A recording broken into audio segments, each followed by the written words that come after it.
munsi nkuko mubireba ntabwo ndi jyenyine nagira ngo nakiri umushyitsi turi kumwe yivuge hanyuma atangira arasa ku ntego ku ijambo yifuza kutuganiriza harimo n'ubuhamya.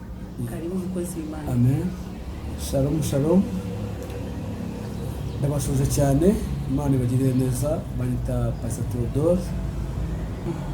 Ndi umugabo ndubatse mfite umugore n'abana babiri n'ubu n'umukobwa. Imana itugirire neza. Amen Pastor. Twishimiye kukwakira. Nagira ngo uko nabivuze ntangira uraza kutubwira mu ncamake y'ubuhamya Imana yagusanze naho kugejeje n'ibyo imaze kugukorera, ariko ndagendera ku ijambo n'ubumpe nsome nagira ngo urimbwire. Amen. Yego, Imana ibahe dushingiye ku byanditswe byera uko bivuga turasoma muri ZABURI ibice bya 34 umurongo wa 6 ya ku murongo wa 10. Aravuga ngo bamurebyeho bavirwa n'umucyo mu maso habo ntihazagira ipfunwe iteka. Yego, uyu munyamubabaro yaratatse Uwiteka aramwumva, amukiza amakuba n'ibyago bye byose. Marayika w'Uwiteka abambisha amahema yo kugota abamwubaha akabakiza. Murongo w'Icyenda, nimusogongere mumenye yuko Uwiteka agira neza. Yego, hahirwa umuhungiyeho. Mwubahe Uwiteka mwaberamwe kuko abamwubaha batagira icyo bakene. Amen. Amen. Reka none dusome mu gitabo cya ubutumwa bwiza bwa YUDA igice cya mbere umurongo wa 24. Nuko ibasha kubarinda ngo mudasitara, no kubahagarika imbere y'ubwiza bwayo, mudafite inenge, ahubwo mwishimye bihebuje. Amen. Dusomye hari avuga ngo uyu munyamubabaro yaratatse Uwiteka aramwumva, amukiza ibyago n'amakuba bye. Bubuye amaso hejuru kuri 6 bavirwa n'umucyo. Amen. Mu maso habo bubuye amaso bavirwa n'umucyo. Amen. Mu maso habo ntibazakorwa n'isoni iteka ryose. Amen. Imana ishimwe. Niryo jambo nari mfite. Umuntu amaze gusobanukirwa kuko buri muntu agira inzira ebyiri. Agira inzira ya mbere inzira ya mbere agira ya mbere no kutamenya Imana, iya kabiri no kutamenya imikorere yayo. Iyo Aburahamu amaze kumenya imikorere y'Imana akamenya Imana nzima atandukanye n'Imana zase yaragiraga kwa Tera, yaje ku Imana nzima. Nibwo yaje kumva ijwi ry'Imana ivuga nawe ati noneho Aburahamu va hano uve mu gihugu byo kwa Imana. Yaje kumusanga rero. Ubu abantu bamona kuri kamera barambona nguyu ariko ntago banzi inyuma yanjye. Ntago bazi ubuhamya bwanjye. Todo ndi umuntu wabaye wavutse ku karere ka Nyanza, mbaho mu buzima bukomeye, ubuzima bwo kubura ababyeyi cyane 4 muri genocide. Nagiye mbaho mu buzima bugoye bwo kubura ababyeyi kame.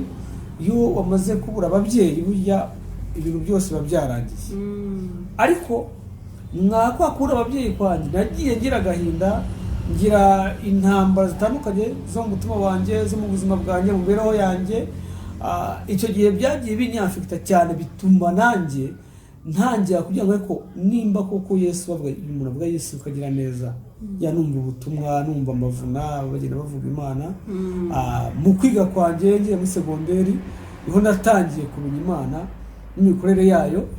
Nibwo nani natangiye kuyamuga ndetse Imana niho kibaho giye kigiye tabindurira amateka. Aho rero niho naje kugiyama numva bwa nanjye bwa ngo Theodore uziko Aburahamu yakwemeye ndetse akakoze no mu gitabo cye. Haba ndi mu rubyaro Rw'Aburahamu. Numva iryo jambo riranshimishije, ndarishaka, ndariho ndabyuka, ndashaka ndaribura. Aho rero nibwo naje kumva ati iyi ko gushaka ari Imana cyangwa bimeze gute. Avuga ati ko nta kundi ndaryamisha ndaribura. Aho rero nibwo ndaryama nongera mbona nuriye indege ndi kugenda nakwakurira indege nibwo ngo naje kwambura umuntu araje ashyizeho ikiganza ndi mu rusengero amaze kunshyiraho ikiganza numva ntagiye kuzuza n'imbaraga numva mvuze mu ndimi nshya numva ngize ibingibi neza ariko nanone ndakanguka none mbura ibintu nsanga ndi hahandi narindi n'ubundi sura n'uri mu bibazo byanjye aho no kuvuga ntabwo wari watangiye gusenga kwa nari umuntu uri aho ngaho uciritse ntazi Imana ntazi imikorere yayo ngenda gutyo ishayagurika ndi mu mwijima ndi mu byaha mfite umujinya ndi umuntu mubi cyane nuko rero tugiriye neza nari umugore numvaga no guseka ntabyo aseka ariko iyo agakiza katashye muri wowe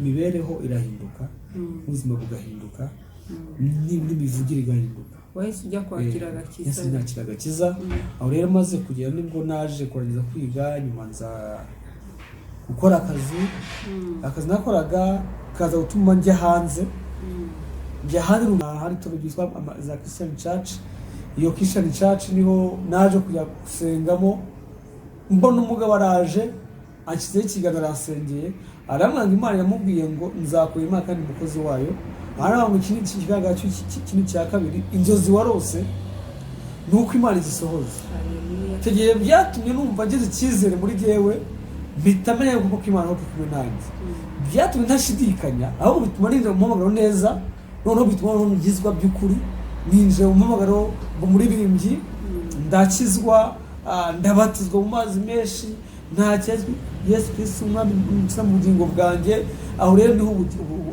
ubuzima bwanjye bwatumye kugenda buhinduka bigaragara cyo nakijijwe ndi hanze naho nabatirijwe aho rero niho tutagiye gukurikiza inzira y'agakiza ntakuya numva ijambo ry'Imana rigenda rinyomora inguma n'ibikomere nari mfite numva gukizwa muri gihe numva bibaye by'agaciro kenshi ntaje kugenda nshishikariza bene data bagiye siga inyuma mbabwira agakiza abantu bwatu bamwe we yarasaze umuntu yasaze ati kuko tuzi ko natabivuga byagenze bite ndetse babona ngo bakavuga ati bwaturi bwa buteka mutwe bw'abantu bateye ariko ibyo ngibyo urabyirengagiza kuko Yesu nawe yaratutswe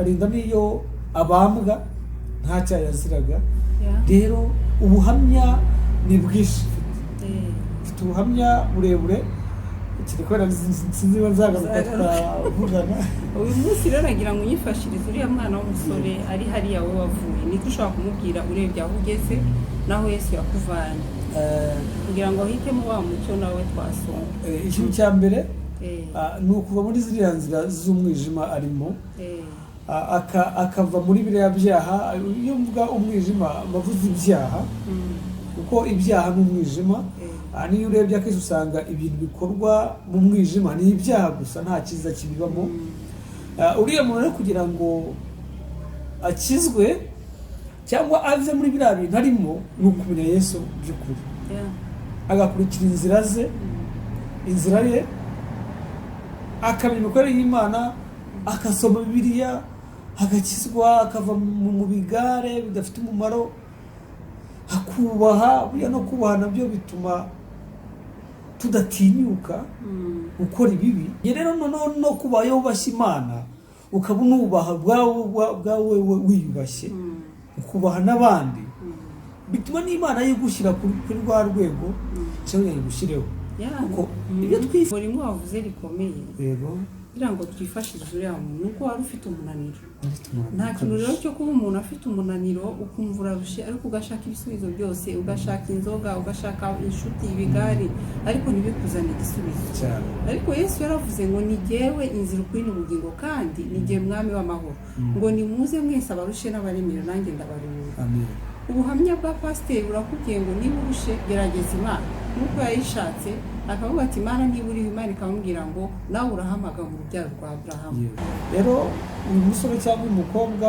abandi bose batarashyirwa basaba kumenya Imana no gukizwa kugira ngo babohoke ikintu cya mbere ni ukugira ngo ni ukumenya Imana no kumenya Yesu Kristo yuko yapfuye akazuka akaba ari muri twebwe ntabwo yapfuye ngo agende gusa cyangwa agende ajye mu ijuru adusiga twene bose yimufasha ari we mwuka wera. Uwo mwuka wera rero yadusigiye niwe utubashisha gukora ibyo twebwe tudashobora gukora, nawe utumurikira mu nzira z'umwijima tukabasha kugenda dutambuka. Agakiza rero kinjiye muri wowe gatuma umenya byinshi, ndetse wa mwijima wari uri muri icuraburindi na bya bibazo na ka gahinda na ya mihangayiko na ya mikakaro byose bikurwaho. Amen.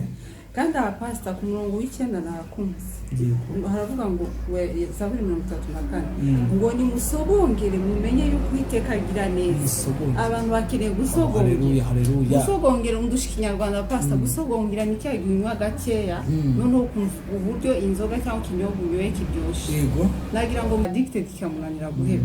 Na Kristo rero abamusogongeye ntibashaka kuvaho.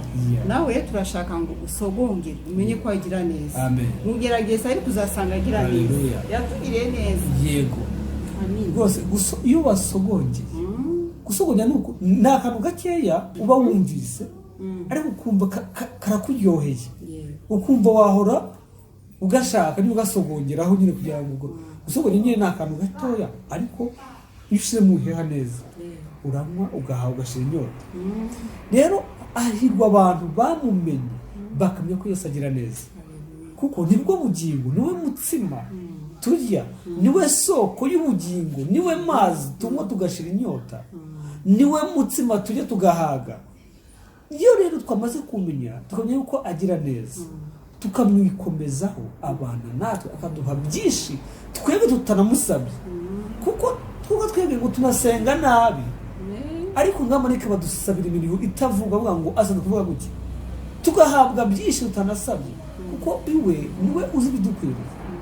Rero mugakiza cyo kumenya nta kintu kumenya nta kintu kumenya yuko Yesu Kristo mukiza mu bugingo bwawe, ibindi nibikureba we byose babyikorera kumukora bitaye automatic ako kandi inyota yo kugira abantu ngo nimuze murebe na wa mugore w'umusamariyakazi uhanje agiriye neza. Amen. Hari ubugingo gusa nasize aravuga ati kuki wari umuki mutoya cyabaye pastor ki mutoya ibintu byose ni ibintu bito bito nati n'umujeni nta bintu bibaho namuga ariko nuko mutasubije mu gihe musogongeye niba menye ko Yesu agira neza. Uzasanga abantu benshi baje gukora Imana batanye bari bato. Hado damu gati ya 12. Yesu yatanye umurimo w'Imana akiri muto nawe imyaka 12 aho ngaho. Ajya mu nzima amasinagogi. Rero abantu mwaje bahamagaye bakiri batoya. Ahubwo ikibazo abantu Imana bahamagaye batinda kwita. Rero iyo wakiriye umuhamagaro ukawugenderamo ya migisha twavugaga Imana y'ubuhundagaza. Nanone nyine mutoya Imana ibona ubukwe bukomeye, Imana impabahungu n'umukobwa igihugo rwiza ndashima Imana. Aha ngaha ngeze ntabwo wagejeje no kubera ubuntu bw'Imana bwaje muri gihe nta kintu cyabayeho uretse kubaha Imana, nayo ikaboneza n'intambwe z'ibindi byanjye ukabanga ijambo ryayo n'inzira ni umucyo uvira inzira zanjye nitabaza. Amen. Ibyo twifurije nawe Matama 6:33 aravuga ngo nimushakashaka ubwami bw'Imana bindi byose bizabyongera. Pastor ndashima Imana ikugejeje no mukikorera, nagira ngo dusenge uriya muntu yizera ko ari umuntu wafashije umusore cyangwa umuntu dufashe gusengera n'abatureye. Dusenge Imana data mu izina rya Yesu, izina rifite ubutware, izina twahaye gukirizwamo, turagushimira turakunezerewe mwami mutanga bugingo kubwira iki cyari tugize imbere ahangaha imbere y'abangaba tureba bose n'ubuhamya twatanze, twemerera ubufasha bimwe wese wabashije kubona ino video, reka umugire neza umukingurire amarembo, wagura amarembo nkuko waguye aya Besi, umugeneze umurwanirire wigaragaze ku buzima bwe, umucyo wawe uvire mu mutima we, inzira ze zari ziboshye zibohorwe mu izina rya Yesu, agakiza kawe kongeye kumurikira. Kandi mwami turakwinginze utarakijijwe na wakizwe amenye ko ugira neza, wasogongeye amenye kugira neza, umukomeze mwami, umukomeze kumuteza intambwe, aho yatanga intambwe imwe indi agasukuma cyangwa ateye intambwe agasubira inyuma, nyemerera mwami mukomeze intambwe, akomeze kukumenya no gusobanukirwa, amenye kugira neza. Kandi mwami turamwifuza ikindi, kugira ngo umuhe ubugingo buhoraho ahabwa nawe, kandi ukunze kumuha ubwenge bwo kujijura, kumenya uko imagira neza mu izina rya Yesu. Amen.